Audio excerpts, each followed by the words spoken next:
할렐루야. 예수 그리스도 이름으로 하나님 말씀 증거하겠습니다. 오늘 찾으실 하나님 말씀은 창세기 16장 6절부터 16절까지입니다. 창세기 16장 6절부터 끝절까지의 말씀을 저와 여러분이 한 절씩 교독하도록 하겠습니다. 창세기 16장 6절. 아브라함이 사레에게 이르되 그대의 여종은 그대의 수중에 있으니 그대의 눈에 좋은 대로 그에게 행하라 하매 사레가 하갈을 학대하였더니 하갈이 사레의 앞에서 도망하였더라.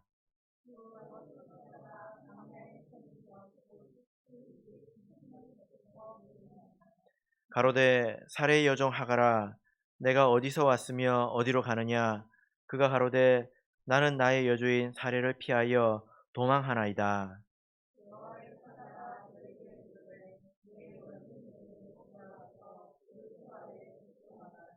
여호와의 사자가 또 그에게 이르되 내가 내 자손으로 크게 번성하여 그 수가 많아 셀 수 없게 하리라.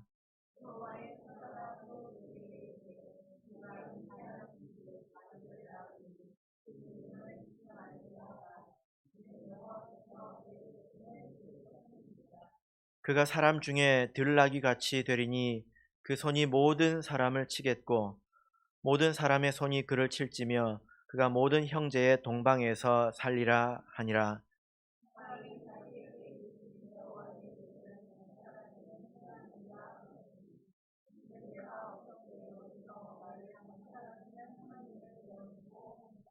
이러므로 그 샘을 부엘라 헤로이라 불렀으며 그것이 가데스와 베렛 사이에 있더라.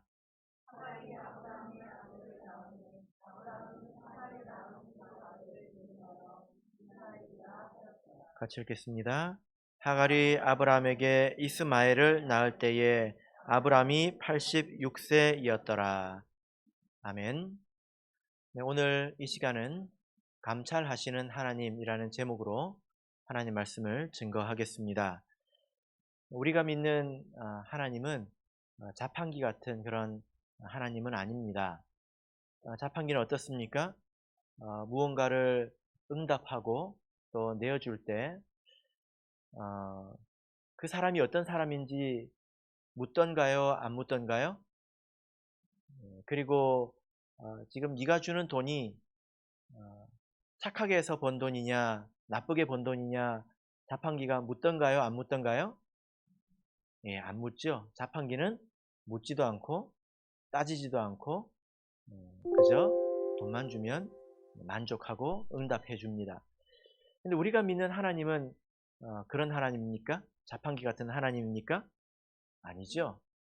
그건 우리가 하나님을 오해하는 것입니다. 그래서 우리가 무언가를 드리기만 하면 내가 어떤 사람이든지 내가 드리는 것이 어떤 것이든지 관계없이 무조건 응답하시고 기뻐하시는 하나님인 것처럼 생각한다면 그것은 하나님을 오해한 거죠. 우리가 믿는 하나님은 인격을 가지신 분입니다. 또 성품이 있으신 분입니다. 그래서 우리가 하나님을 잘 알지 못하면 우리가 드리는 것이 헛된 것이 될 수 있고 또 신앙생활에 참 기쁨과 유익을 얻지 못할 수가 있다라는 것입니다. 그래서 우리가 하나님을 배워야 되죠. 네, 우리가 믿는 하나님은 전능하신 하나님입니다. 그래서 계획을 가지시고 그리고 그것을 반드시 이루시는 하나님이시고 또 우리가 믿는 하나님은 우리의 승리의 깃발이 되신 하나님, 곧 아말렉과 대대로 싸우시는 하나님입니다. 우리가 육신의 소욕과 싸울 때에 하나님께서 우리에게 힘을 주신다는 거예요. 오늘 이 말씀을 통해서 오늘 배울 우리 하나님은 바로 감찰하시는 하나님입니다. 히브리어로는 엘로이라고 합니다. 엘로이, 감찰하시는 하나님. 이 뜻이 무엇입니까? 감찰한다는 게 무슨 뜻입니까? 바라본다 뜻입니다. 우리가 믿는 하나님은 바라보시는 하나님이다 이 뜻입니다. 그래서 모든 상황과 또 모든 사람의 마음을 다 보시고 꿰뚫어 아시는 하나님, 이런 뜻이 바로 감찰하시는 하나님입니다. 그래서 우리가 사는 중에 하나님이 안 보이는 것 같아도, 또 하나님께서 모르시는 것 같아도 하나님께서 다 알고 계시지요? 그리고 다 보고 계시지 않습니까? 이건 참 위대한 신앙 고백이고, 이것이 참으로 우리 마음속에서 우리 하나님은 참으로 감찰하시는 하나님이다 라는 이제 고백을 하게 된다면 신앙의 큰 진보라고 말할 수 있습니다. 오늘 이 고백을 한 사람이 누구일까요? 오늘 본문의 배경을 먼저 보겠습니다. 창세기 16장이 오늘 내용인데요. 그 중에 일부를 읽었습니다. 오늘 내용은 이렇습니다. 하나님께서 아브라함에게 자녀를 주시겠다고 약속을 하시지 않았습니까? 여러 번 약속을 하셨습니다. 한 장만 앞서가 보면 15장에서 횃불 언약이라고 해서 하나님께서 틀림없이 주겠다 이렇게 약속하신 것이 나옵니다. 그런데 10년이 되도록 아무 소식이 없으니까 답답했던 사람이 누구일까요? 그 아내 사레였습니다. 그러다 보니까 이 사레가 방법을 생각을 한 것이 뭐냐면 자기의 여종인 이 하갈을 아브라함에게 주어서 대리모로 삼으려고 했습니다. 이것은 아내를 주는 것이 아니라 대리모입니다. 이건 큰 차이가 있는데요. 대리모로 주어서 아들을 낳게 되면 그 아들은 그 주인의 몫이 됩니다. 그래서 이 아들을 낳으면 이 아들이 누구 아들이 됩니까? 살의 아들이 되는 거예요. 그 당시에 법적으로. 근데 아내로 주게 되면 그렇지 못하다는 거죠. 사례가 그렇게 했습니다. 그래서 하갈이 임신을 하게 되죠. 그 이후로 어떤 일이 생겼을까요? 하갈이 임신을 하니까 사례가 질투를 하기 시작했습니다. 여인의 질투는 무섭죠. 그래서 하갈이 그 질투를 견딜 수가 없어서 도망을 쳤습니다. 그래서 도망가는 그 길에서 여호와의 사자를 만나고 또 위로받고 다시 아브라함의 집으로 돌아오는 내용이 바로 오늘 본문의 내용이고, 그 마지막에서 하나님은 감찰하시는 하나님이다, 이런 신앙 고백을 했던 것입니다. 이 말씀은 우리 성도님께서 성경 통독을 하시면서 많이 읽으셨을 거라고 생각이 되는데요. 이 말씀을 읽다 보면 좀 이해가 안 되는 점도 있고 좀 불편한 점도 있습니다. 여러분 그렇지 않습니까? 어떤 점이 그럴까요? 그냥 너무 이제 간단하게 읽으신 건 아닐까요? 예, 하나님께서 불쌍한 사람 하나 위로해 주신 것 정도로 읽으신 건 아니겠죠? 예, 좀 난감한 면이 있습니다. 뭐냐면요, 하나님에 대해서 이토록 그 위대한 그 신앙의 고백을 아브라함이 아니라 하갈이 했다라는 거예요. 왜냐하면 우리가 성경을 통해서 보면 아브라함이 주인공이고 이렇게 훌륭한 신앙의 고백은 그런 위대한 그런 신앙인이 하는 것 아닙니까? 그죠? 그래서 아브라함이 아니라 이렇게 하갈이 했다는 것이 좀 불편합니다. 성경을 보면 이 하나님에 대해서 고백한 자들이 나오는데 대부분 어떤 자들입니까? 창세기를 보시면 제일 먼저 한 사람이요, 멜기세덱입니다. 멜기세덱. 지극히 높으신 하나님이라고 했죠. 그리고 아브라함은 언제 했냐면요, 지금 16장이잖아요. 22장에 가서 이삭을 번제로 드리고 나서 우리 하나님은 미리 준비하시는 하나님이다 해서 여호와 이레 이렇게 고백을 합니다.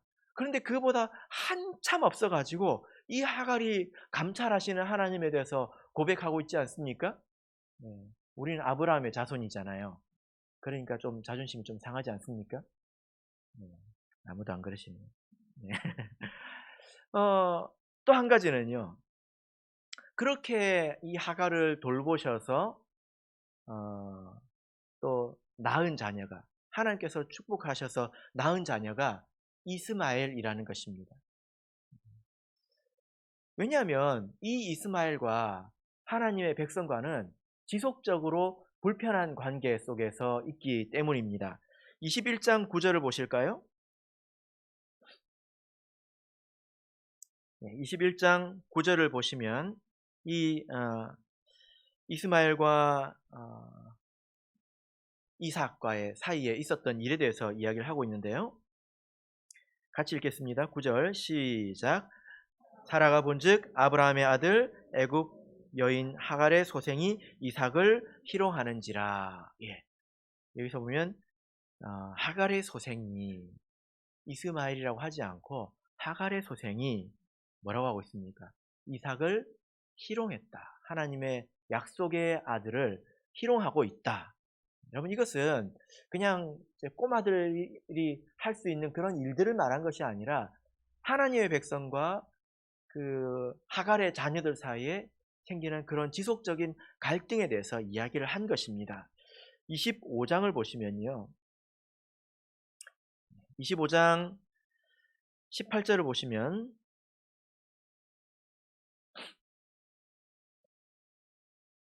25장 18절 읽겠습니다. 시작. 그 자손들은 하윌라에서부터 아수르로 통하는 애굽 앞 술까지 이르러 그 모든 형제의 맞은편에 거하였더라. 예.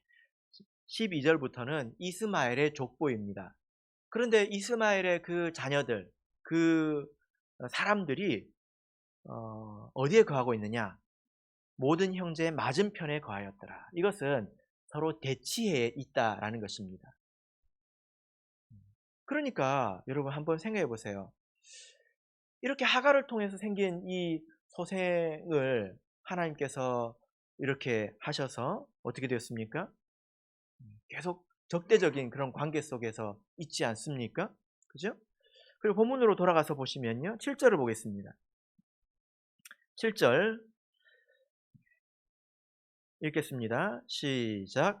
여호와의 사자가 광야의 샘곁 곧 술길 샘물 곁에서 그를 만나. 예. 여기 보면 여호와의 사자가 하갈에게 나타나는 것을 우리가 볼 수 있습니다. 구약 성경에서 여호와의 사자 50여 회 등장하고요. 또 똑같은 말이지만 하나님의 사자라는 말이 11번 가량 등장합니다. 그래서 이 말씀을 다 이렇게 찾아서 보면 어떤 일을 하냐면 성도를 돕거나 세우고 또 온전케 하고 위로하고 변호하고 대신 싸우고 그런 일을 하십니다.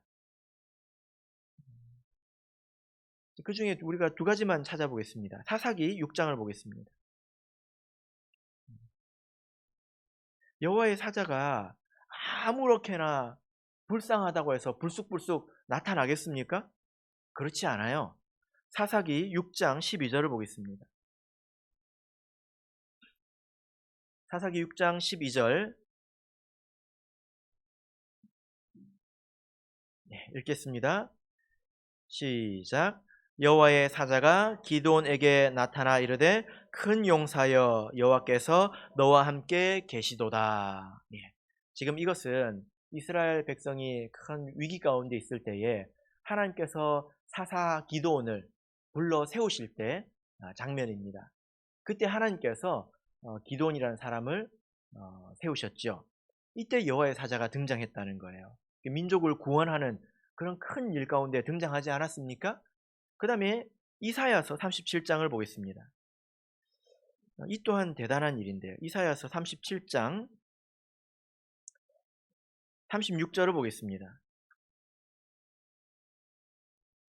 이사야서 37장 36절 같이 읽겠습니다. 시작. 여호와의 사자가 나가서 아수르 진중에서 18만 5천인을 쳤으므로 아침에 일찍이 일어나 본즉 시체뿐이라.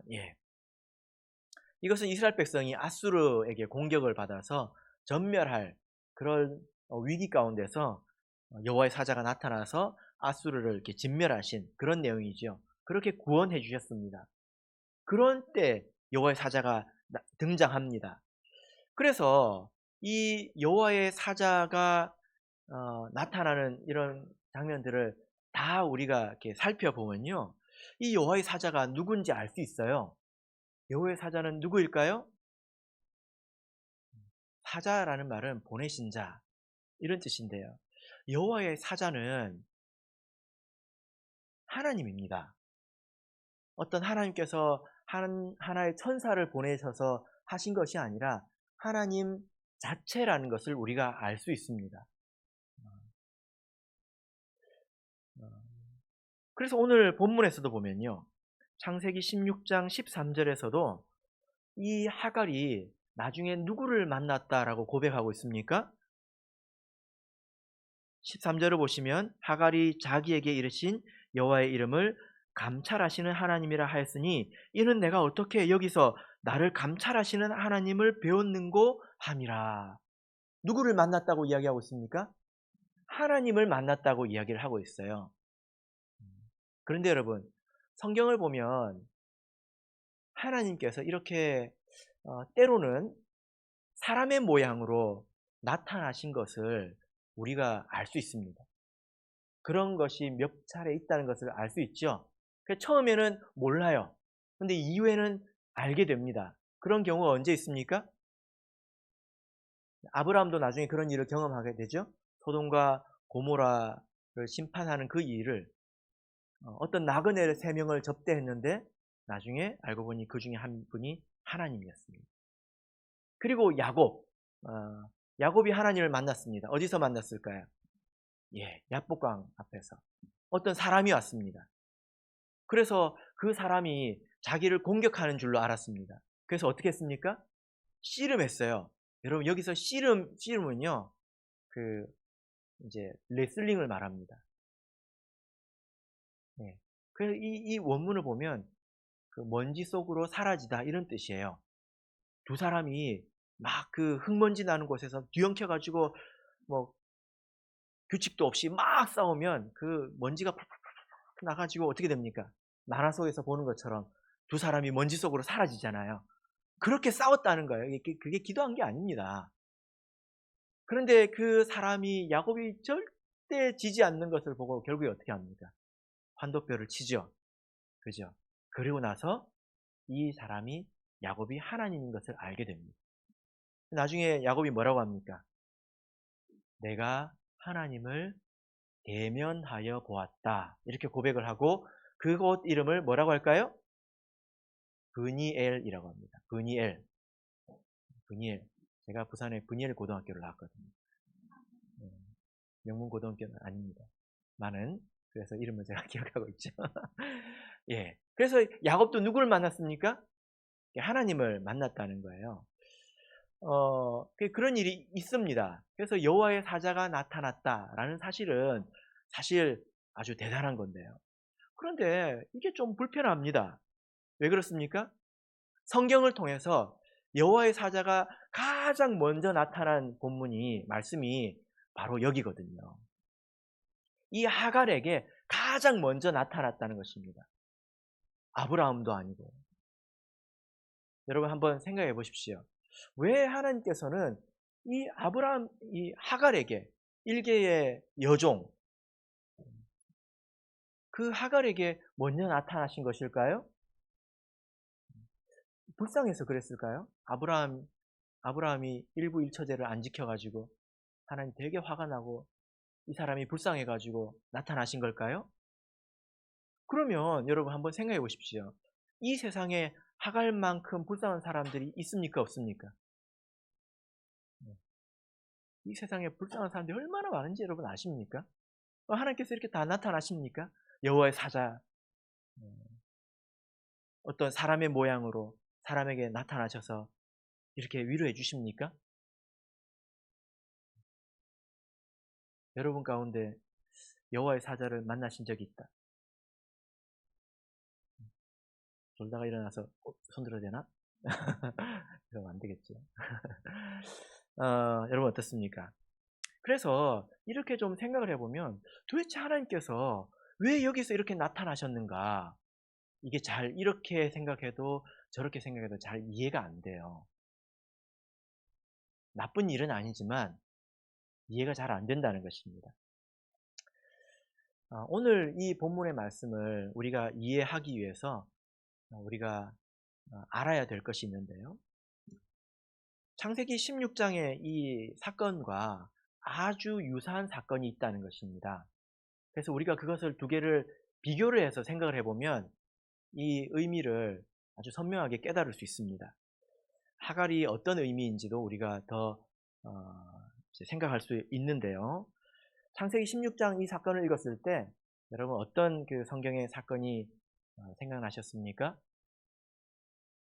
예, 여러분들이 다 알고 있는 이야기입니다. 바로 선악과 사건입니다. 선악과의 이야기입니다. 잘 아시죠? 창세기 3장에서 선악을 알게 하는 그 과실의 열매를 따먹고 사람이 타락했죠. 그죠? 예. 근데 왜 유사하다고 그 이야기를 하냐면 오늘 이 말씀을 이제 기록할 때 그렇게 기록을 했다는 거예요. 비슷하게 일부러 기록했다는 것입니다. 첫 번째는요. 몇 가지 이제 비교를 해보겠는데 첫 번째는 이 두 사건 모두 하나님에 대한 의심에서 비롯됐다는 것입니다.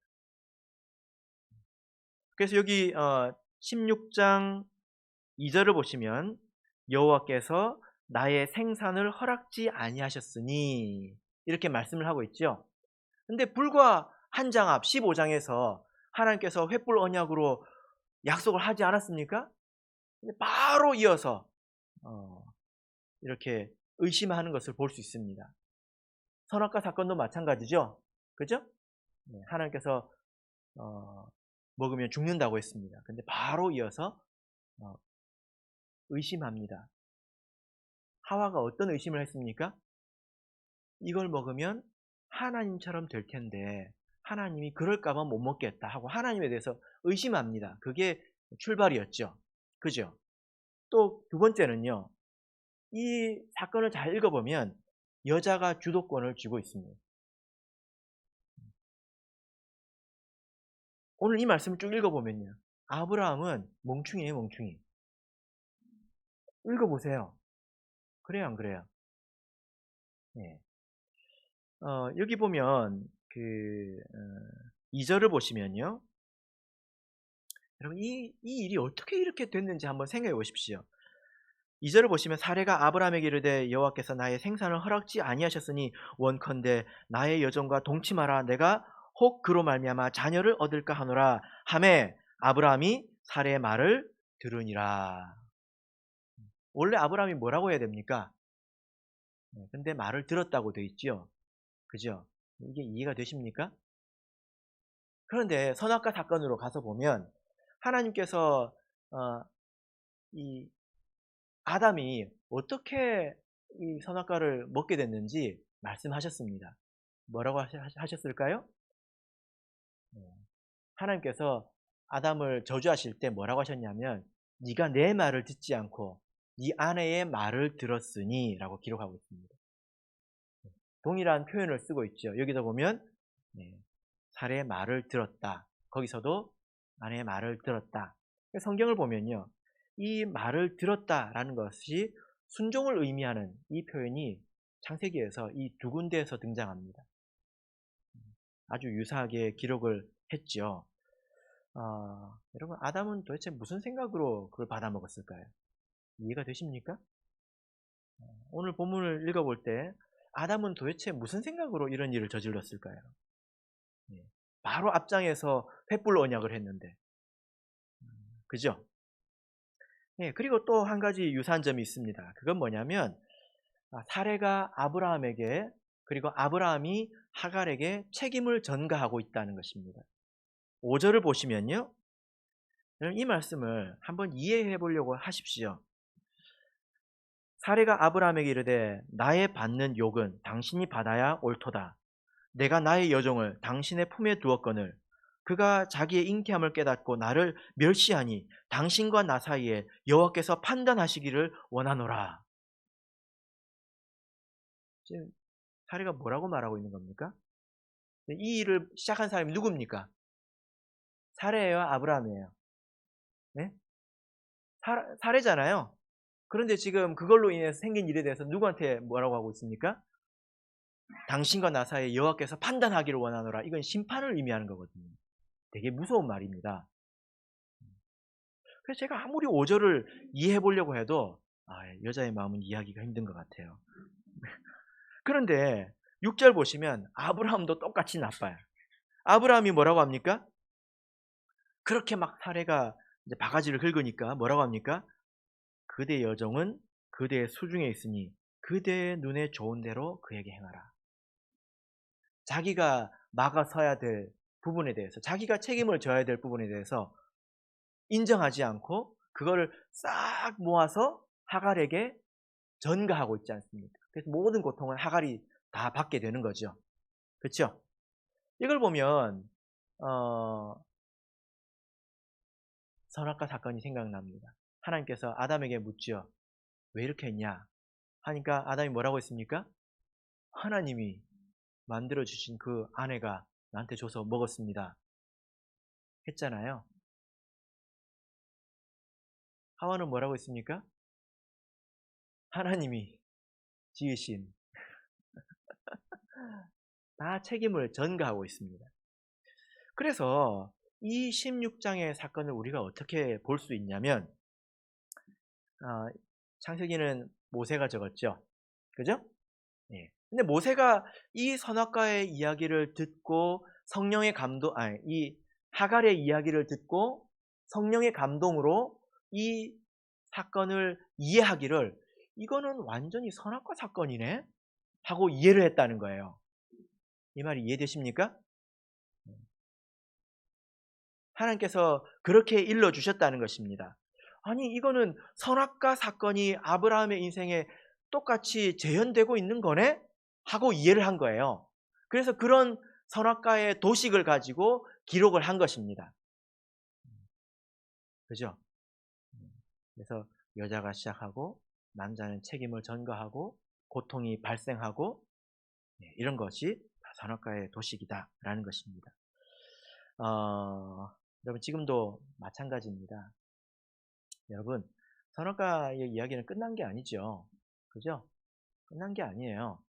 아브라함의 인생, 이 하나님께서 택하신 사람의 인생에 선악과가 다른 모양으로 다가왔지 않습니까? 하갈이라는 것으로 다가왔지 않습니까?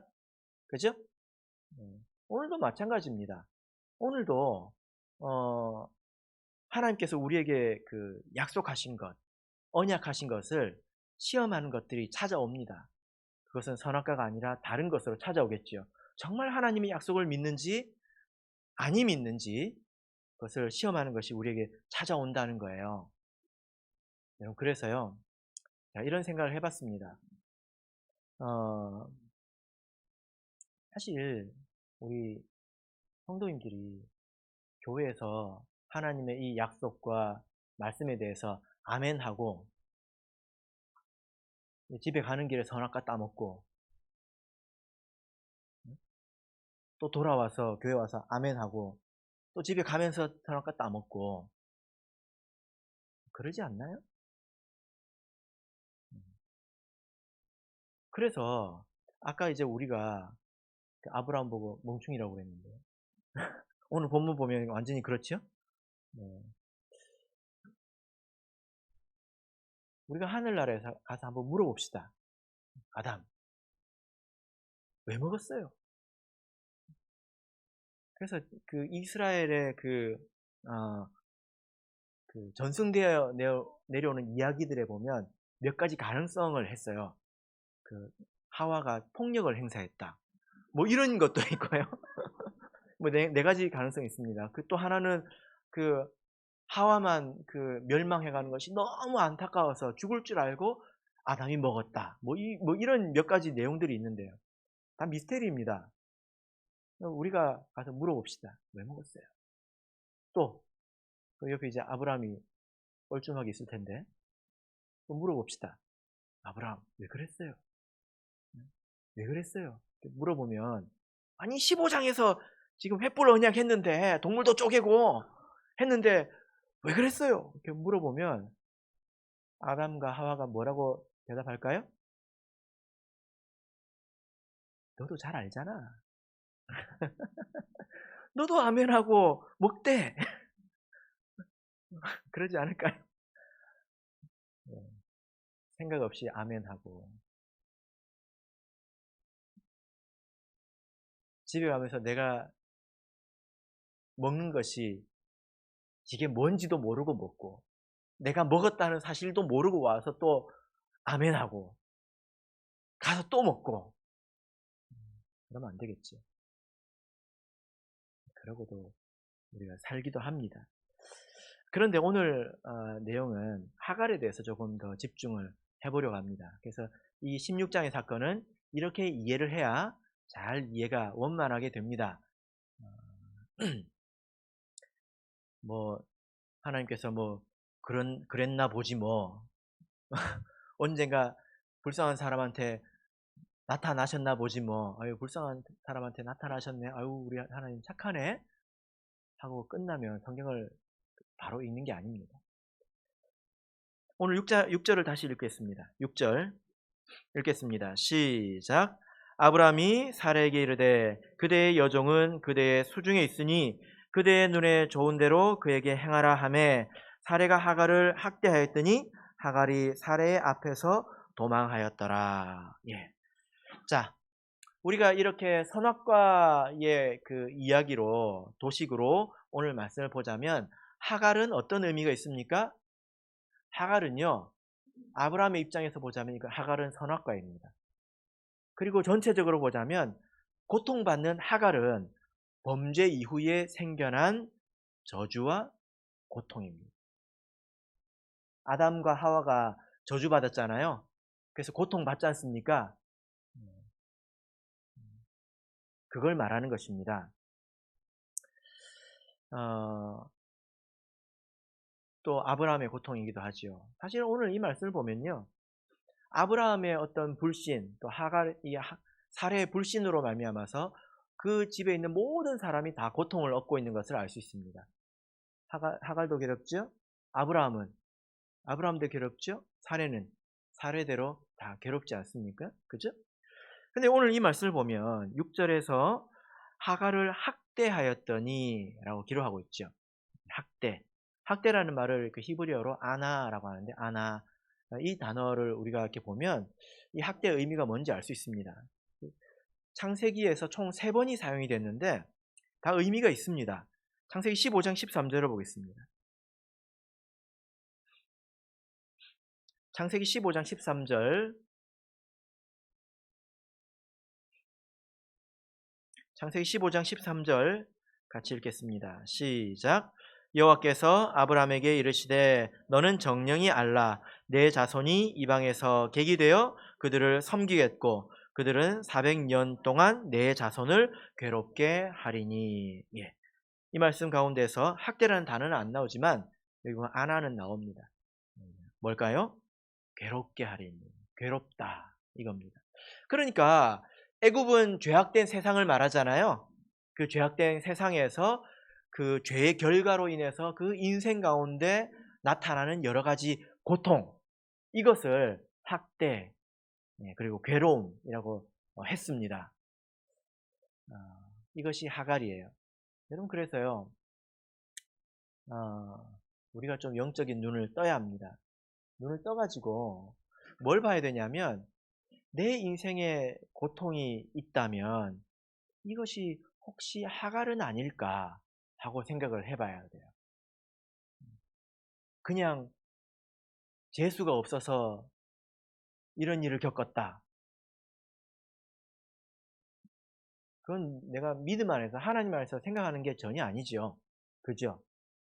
지금 내가 겪는 문제가 하나님과 내가 언약한 이것을 내가 잘 지키지 못해서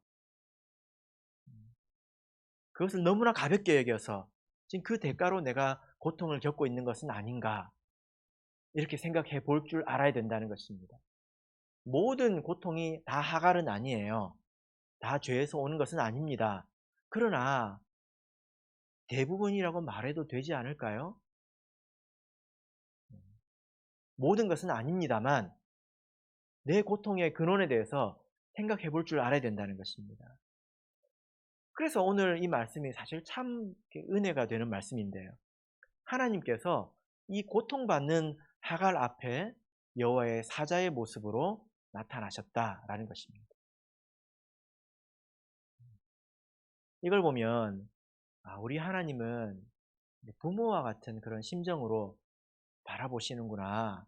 이것을 느끼게 됩니다. 부모가 어떻게 합니까? 자식을 키울 때 자식에게 끊임없이 경고하지 않습니까? 네, 그러면 다친다. 그러면 안 된다. 그러지 마라. 위험하다. 이렇게 하지 않습니까? 근데 자식이 말을 들어요, 안 들어요?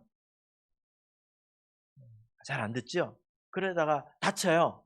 그러면 부모가 뭐라고 그럽니까? 네? 아우, 다쳤니? 많이 아프지?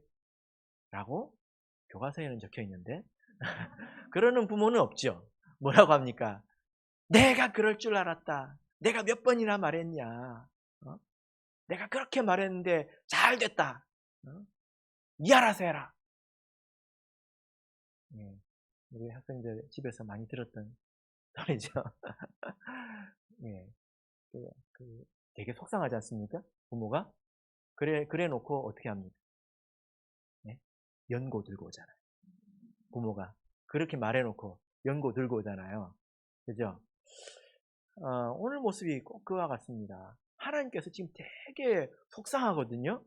그렇게 약속을 했는데 그것을 믿지 못하고 결국 선악과를 먹고 말았습니다. 그럼 그에 대해서 대가를 치러야 되는데 내가 그렇게 말했는데 네가 그랬으니 네 알아서 해라 하지 않고 어떻게 하셨다는 거예요? 여호와의 사자의 모습으로 그곳에 나타나셨다는 것입니다. 선악과에서도 이런 내용이 나와요. 창세기 3장 21절을 보겠습니다.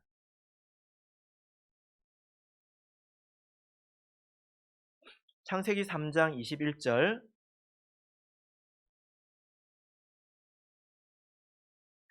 창세기 3장 21절 우리 읽겠습니다. 시작. 여호와 하나님이 아담과 그 아내를 위하여 가죽 옷을 지어 입히시니라. 예. 이 내용이 무슨 내용입니까? 하나님께서 아담과 하와가 범죄하니까 그들에게 이제 저주하시고 그리고 그들을 에덴 동산 밖으로 쫓아내실 때 말씀 아닙니까?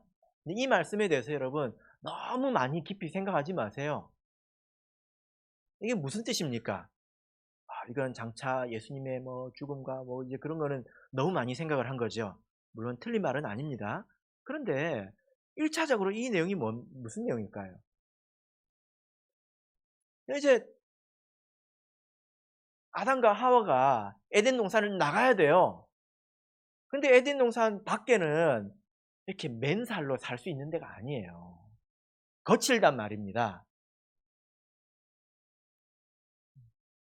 뭐 무화과 나뭇잎으로 이렇게 옷을 만들어 가지고 살 수 있는 데가 아니에요. 뭘 입어야 됩니까? 가죽으로 옷을 입어야 거기서 이 몸이 보호가 된다는 거예요. 여러분 이게 어떤 장면인지 아시겠습니까? 어, 옛날에 우리 한국에 있는 부모님들은 자식들을 한겨울에 쫓아낼 때 팬티바람으로 쫓아내기도 하고 그랬잖아요. 보니까 다 아닌 척 하고 계신데 한 명 정도 지금 그랬지 하고 계신 것 같습니다. 어, 그랬잖아요. 그렇다고 좀 해줘 보세요. 예. 지금 하나님께서 되게 화가 나가지고 에덴 동산을 쫓아내는데 부모가 지금 화가 나가지고 한겨울에 이제 쫓아내는데 나갈 때 뭐라고 합니까? 패딩 입고 나가라. 그 말 하는 거잖아요. 마음속에 뭐가 있는 겁니까? 여전히. 그 죄에 대한 대가를 치르는 건 어쩔 수가 없어요. 하나님께서도 공의로우시기 때문에. 그러나 그런 삶을 사는 자녀에 대해서 염려가 되는 것입니다. 그 고통을 느끼고 계시는 거예요. 그죠? 하갈에게 나타나셨다는 것은 그런 의미입니다. 그래서 이 하갈은 그냥 불쌍한 한 사람을 말하는 것이 아니라 죄에 대한 대가로 고통받는 우리 삶에 하나님께서 어떻게 대하시느냐 그거예요. 하나님은 참 인자하시지 않습니까? 그런데 여러분 조건이 하나 있습니다. 모든 사람이 이런 은혜를 다 받는 건 아니에요. 자, 창세기 16장 8절 읽겠습니다. 우리 삶에도 하갈이 있을 수 있죠? 그러면 어떻게 해야 됩니까? 하나님께 은혜를 받아야 되겠지요. 모든 사람이 은혜를 받는 건 아니에요. 8절 읽겠습니다. 8절 읽겠습니다. 시작. 가로되 사레의 여종 하갈아 내가 어디서 왔으며 어디로 가느냐?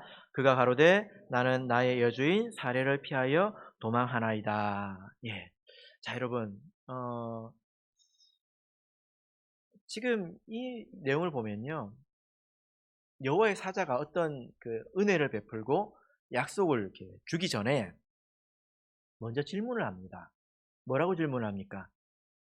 네가 어디서 왔으며 어디로 가느냐? 이게 무슨 뜻입니까? 쉬운 말로 너 여기서 왜 이러고 있느냐? 이거 아닙니까? 여기서 왜 이러고 있느냐? 만약에 여러분들이 하갈이라면 이때 어떻게 대답을 하시겠습니까? 근데요, 우리가 알아야 될 거는 하갈이 절대로 하지 말아야 될 말이 있어요. 그게 뭘까요? 나는 도망친 노예입니다. 이 말은 절대로 하면 안 돼요. 왜냐하면 그때 당시에 노예가 도망을 쳤다는 것은 그건 분실 사건이거든요. 자기가 자기를 훔친 거예요. 도둑질입니다. 그 말은 절대로 하면 안 돼요.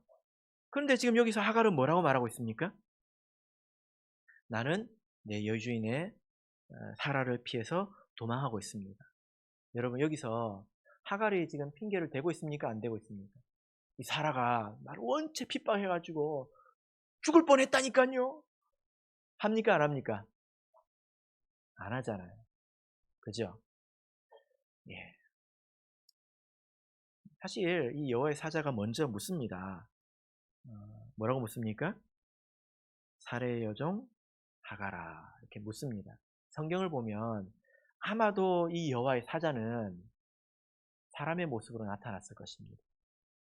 그리고 하갈이 처음부터 그 사람에 대해서 어떤 신성을 느끼지는 않았을 거예요. 그런데 하갈은 자기의 모든 것을 솔직하게 대답하고 있습니다.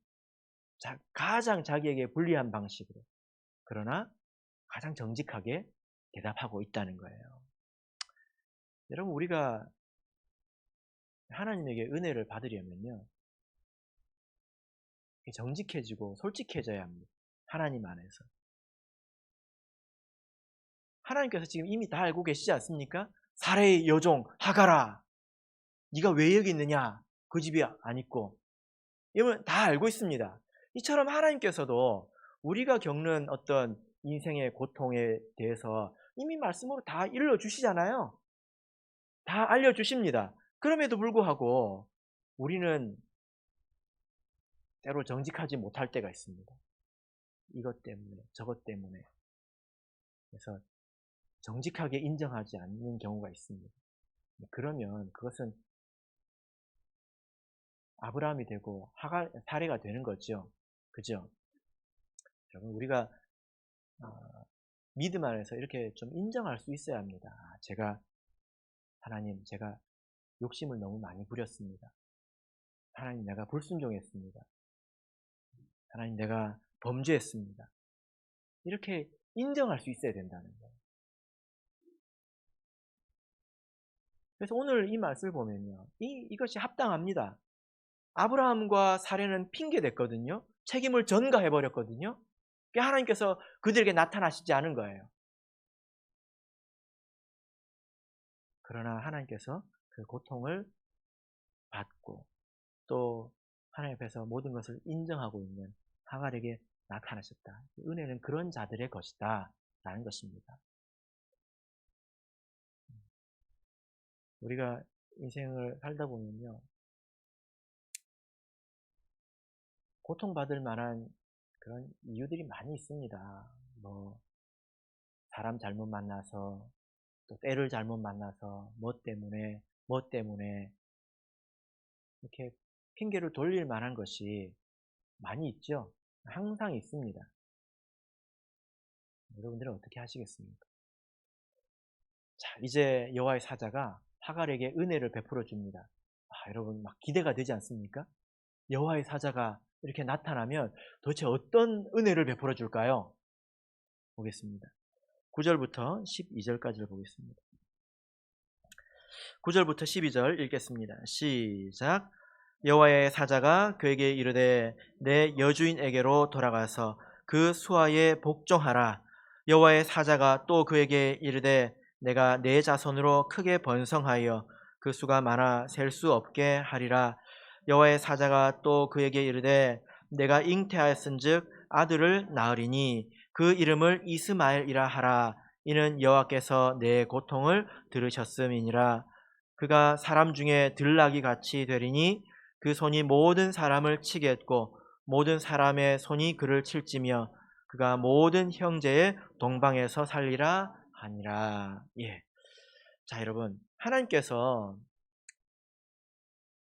이 하갈에게 주신 응답이 분명히 있습니다. 뭐라고 했을까요?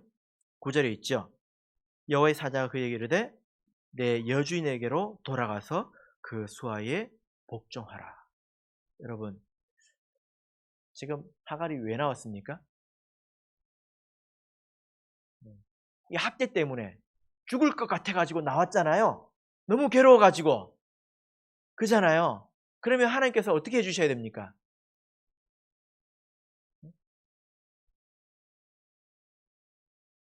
뭐 다른 집을 소개시켜 주시든지 아니면 사례를 한 대 좀 때려 주시든지 뭐 그렇게 해야 되잖아요. 근데 뭐라고 하셨습니까?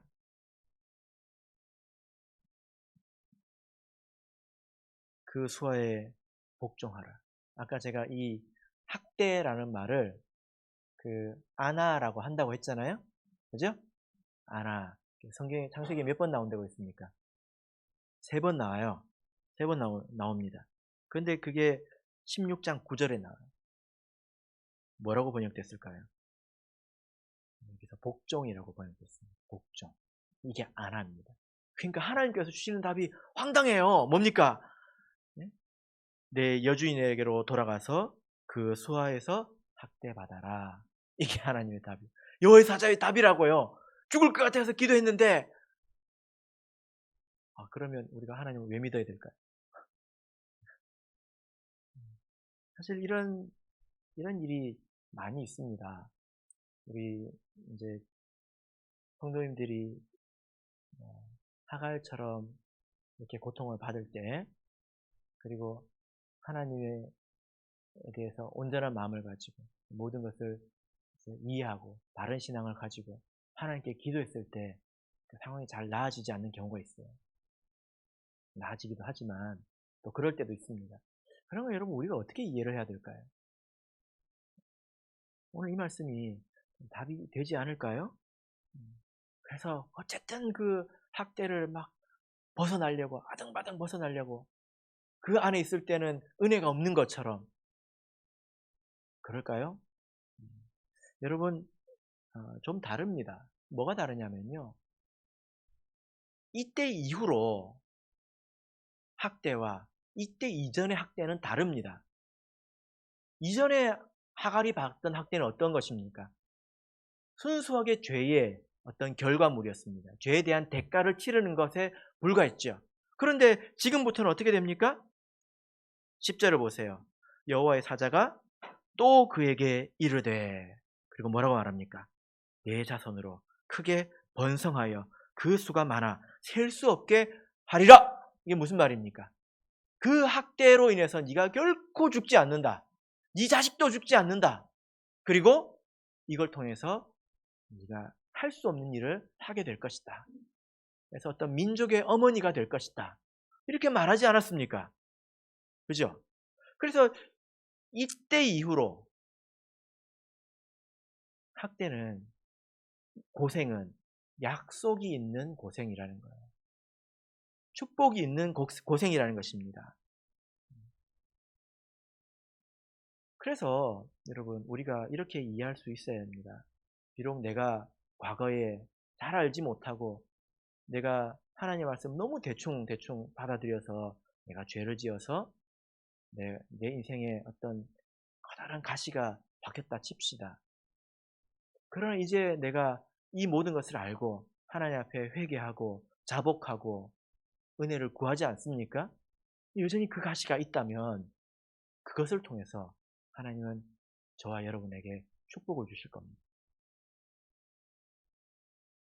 그걸 통해서 우리 스스로 할 수 없는 일들을 하나님은 하실 것이다 라는 것입니다. 아마도 우리 성도님께서 생각하실 때 내가 이렇게 고생하는 게 무슨 의미가 있을까? 여러분 한번 생각해 보세요. 이 하갈이 가서 그 살해의 학대를 다시 받는 게 도대체 무슨 그걸로 인해서 무슨 큰 일이 일어나겠습니까? 그건 인간의 생각일 뿐이에요. 여러분, 우리가 믿는 하나님은요, 역전의 명수입니다. 역전의 명수. 그죠? 역전의 명수입니다. 사람이 이 세상에서 지은 가장 큰 범죄가 뭡니까? 예수님을 미워하고 십자가에 못 박은 거잖아요. 그게 가장 큰 죄거든요. 사람이 무슨 하나님의 일을 하려고 예수님을 죽였습니까? 미워서 죽인 거잖아요. 근데 하나님은 그것으로 뭘 하셨습니까? 그 사람들을 구원하셨다고요. 나사렛에서 무슨 선한 것이 나겠느냐? 이런 일로 무슨 좋은 일이 있겠느냐? 고생뿐이지. 아우 지긋지긋해. 그게 아니라는 것입니다. 하나님께서 우리에게 은혜를 베푸셔서 우리가 평안 가운데로 돌아갈 수 있다면 그것은 감사한 일이죠. 그러나 그렇지 않다 하더라도 내가 지금 하나님의 온전한 뜻을 깨닫고 있고 알고 있다면 모든 것이 사실 다 의미가 있습니다. 그래서 하나님께서 다시 돌아가라고 하신 것입니다. 이것은 오늘날 우리의 하갈로 인해서 고통받고 있는 성도들에 대해서 하나님께서 어떤 마음을 가지셨는지 보여주는 그런 사건 아니겠습니까? 때로는요, 참 우리가 염치에 없다 이런 생각이 들 때도 있습니다. 그죠? 내가 죄를 지어서, 내가 범죄해서 이런 일을 겪는다는 것을 너무 잘 알기 때문에 하나님한테 구할 수 있어요, 없어요?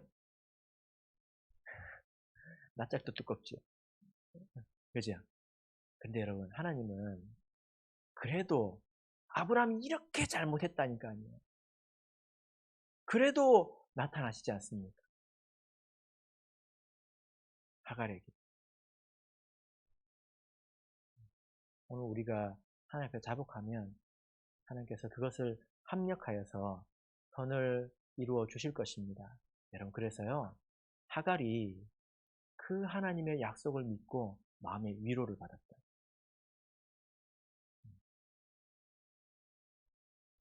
그래서 뭐라고 했습니까?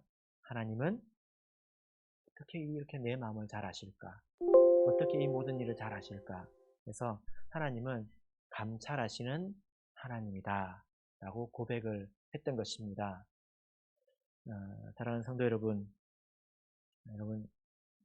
우리도 일생 가운데서 이렇게 고통 가운데서 우리를 아시고 구원하시고 위로하시고 또 약속을 주시는 이 하나님에 대해서 꼭 깨닫고 고백하시는 그런 날이 오시기를 예수 그리스도 이름으로 축복합니다.